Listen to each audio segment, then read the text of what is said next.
Super Earo, written by Katherine Leigh.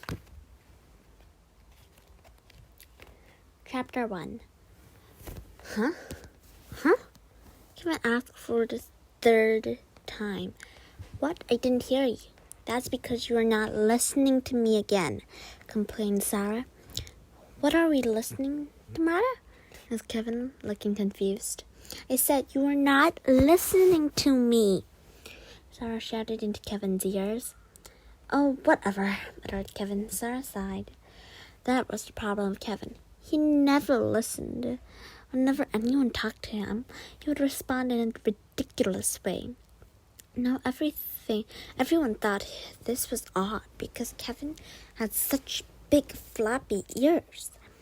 He looked like he could absorb every word floating around the air like a vacuum cleaner. That's how big his ears were. Kevin grew his hair long to cover his ears, but they stuck out of his hair anyway. He could have even mistaken for from one of those fairy movies, only his ears had pointed ends. When Kevin was a baby, his ears were almost as big as his head. Thankfully, as he grew bigger, his ears stayed the same size. Thankfully, imagine how big his ears would have been if they had grown at the same speed as Kevin had grown. He would probably have been able to wrap his face with his ears. Now, even though his ears were not that big, they were still flappy and stuck out like donkey ears on the sides of his head. You'll grow up to be a good listener, Mama used to tell him. You will listen to other people carefully and understand them well. Other people were saying. Some people said that was because he never really paid attention.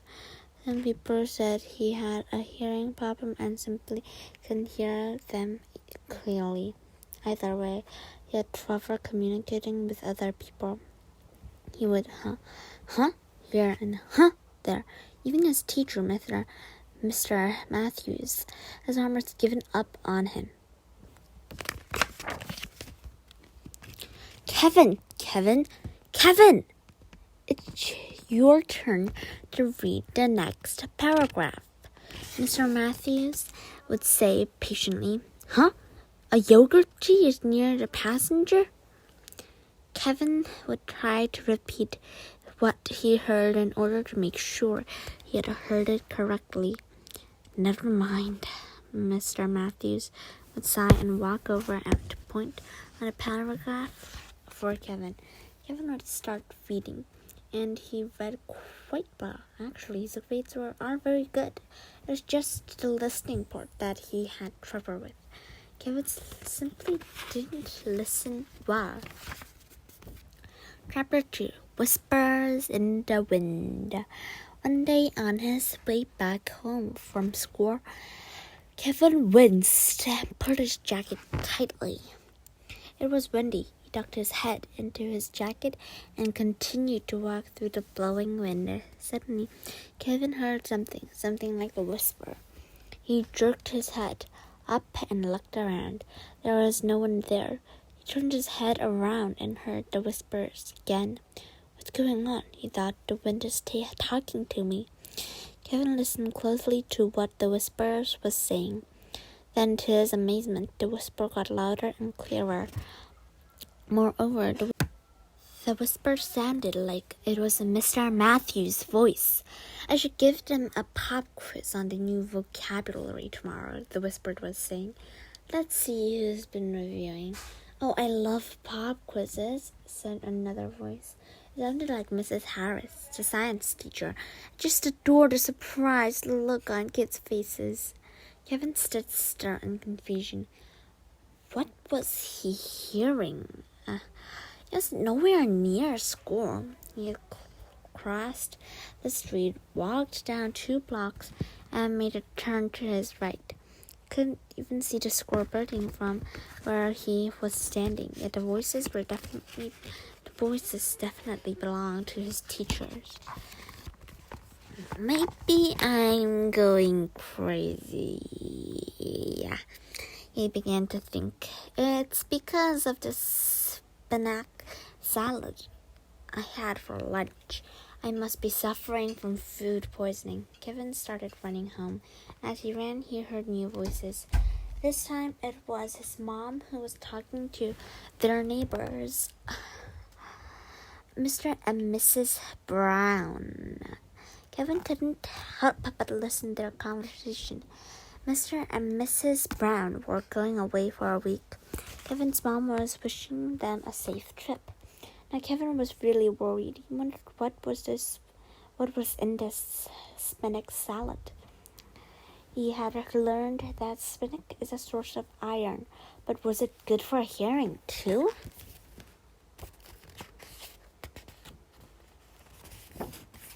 Suddenly another thought popped into his head. Hey, wait a minute. Maybe I can really hear sounds from far away, he said to himself. If I have a superpower, maybe I can be a superhero. Kevin dashed into the house, kicked off his shoes, and ran up the stairs to his room. He opened his bag on the bed and looked for his vocabulary book. Finally, he found it and sat down with it. Mr.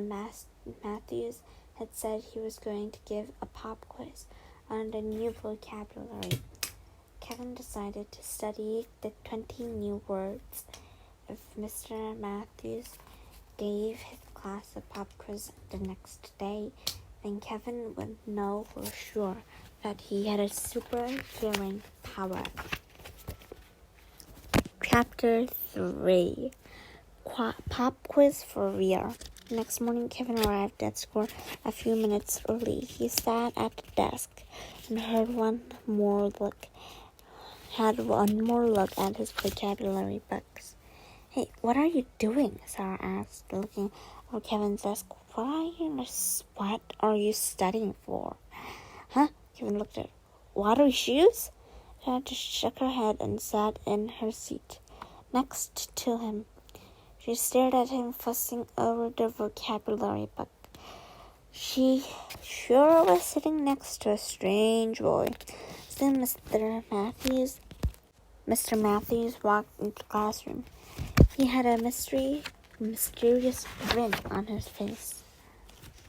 Good morning, everyone. I would like to start the day with a big surprise. Everyone, please clear your desks. All you need are your pencils. Students stuffed their books under their desks. Then Mr. Matthews handed each of them a piece of paper face down. Is everyone ready? Okay, turn the papers over. We are going to have a pop quiz, cried Mr. Matthews. What? Asked Sarah, looking shocked.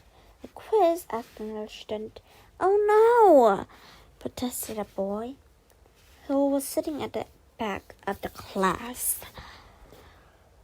Everyone moaned and grumbled, but Kevin was filled with excitement. Mr. Matthews was giving out a pop quiz. Kevin smiled and knew that he proved that he had superpower. He could really hear things from far away. He could be a superhero.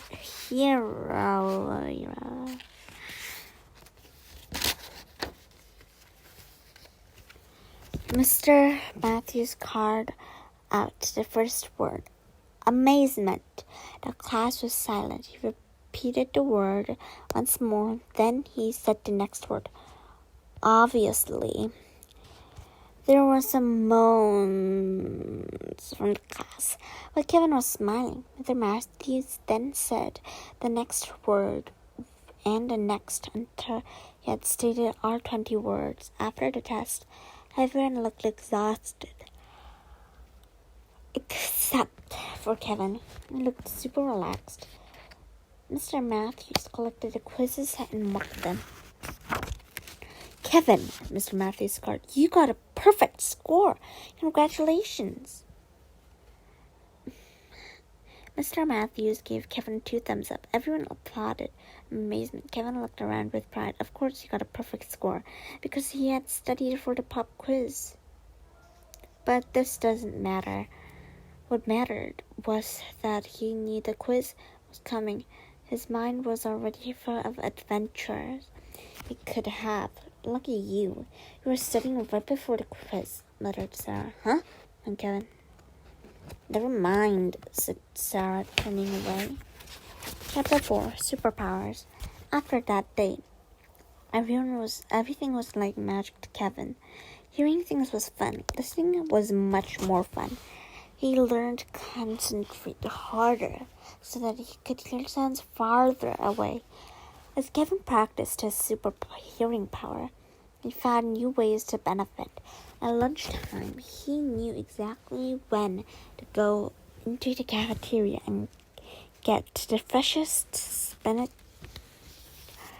salad. When he needed to go to the bathroom, Kevin listened carefully, so he wouldn't have to wait in line.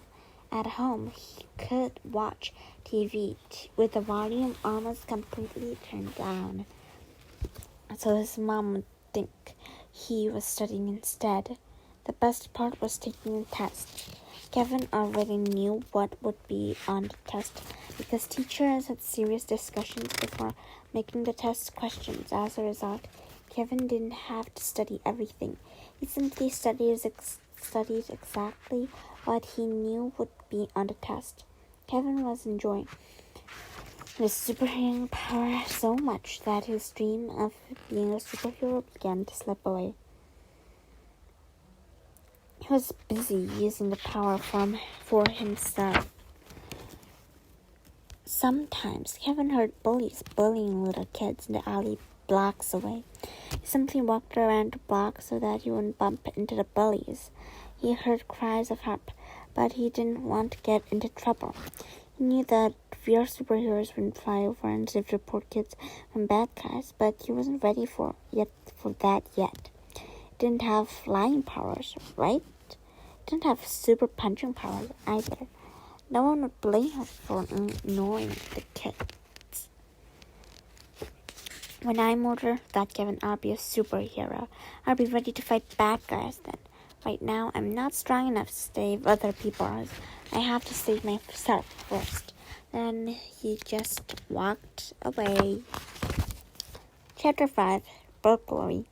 One evening, Kevin was taking the garbage out to the garbage can in the backyard. That was the usual chore he did before his mom returned from work. Suddenly, he heard a noise in the house next door. He looked up. A stranger was looking straight at him through the window. Kevin did not recognize the man's face. The man grinned, showing all his teeth, and he slowly closed the curtain shut. That was creepy, thought Kevin. I wonder what's going on in there. Who was that man? Kevin tried to listen. He listened carefully, but couldn't hear anything. However, the curiosity kept him going. Kevin was sure he hadn't seen the stranger before. Something must be going on. When Kevin heard small whispers, he focused harder. The voices seemed to grow louder, and he could make out the sounds. Two men were talking. Take that too. Put in the bag. One of the men was shouting. It looks valuable. I can't believe these old people kept all these riches to themselves for all these years, said the other man with excitement. If you are finished with the living room, come into the bedroom. You need to open the safe, said the first man. What? Burglars? Kevin screamed in his mind. Oh no, what should I do? Kevin crept into his house, trying not to make any sound. He locked the back door, closed the curtain so that the burglars wouldn't be able to look inside. He raced into the kitchen. He was shivering from head to toe. Burglar! The burglar saw my face. Would he come here and when he is finished with that house? Kevin walked up and down the kitchen nervously. He looked at the clock. Mom would arrive in 30 minutes. But he couldn't wait that long. I should just ignore it, thought Kevin. The man didn't seem to care what I saw. That I saw his face. He smiled, didn't he? If everyone asks me any questions, I'll just say I thought he was a visitor. Kevin couldn't make up his mind. He thought of the old people who lived next door, Mr. and Mrs. Brown. They were nice to him. Mrs. Brown even knitted him a sweater last winter. It was his favorite. Kevin remembered that he had heard them telling his mom that they were going away for a week. Should I call the police? What if the burglars find out that I called? They will find me, and he shivered at that thought. But he couldn't sit around and do nothing about it. He grabbed a phone. He dialed the numbers, the ring sound, and the other end of the line seemed to last forever. Finally, a woman picked up the phone. Western Police Office. May I help you? Kevin burst out crying and told her about the burglars next door. He explained what he had witnessed and gave her the exact address. Don't worry, the police are already on the way. The woman on the phone was very comforting. Kevin tried to stay calm. He couldn't look out the window or go upstairs to his room. He sat on the kitchen floor and waited. Within 10 minutes, everything was over. The police surrounded the house and caught the 2 burglars red-handed. Valuable things was returned. Kevin watched from the window. He was peeking from the corner of the window because he didn't want anyone to notice him. When there was a knock on the front door, Kevin jumped.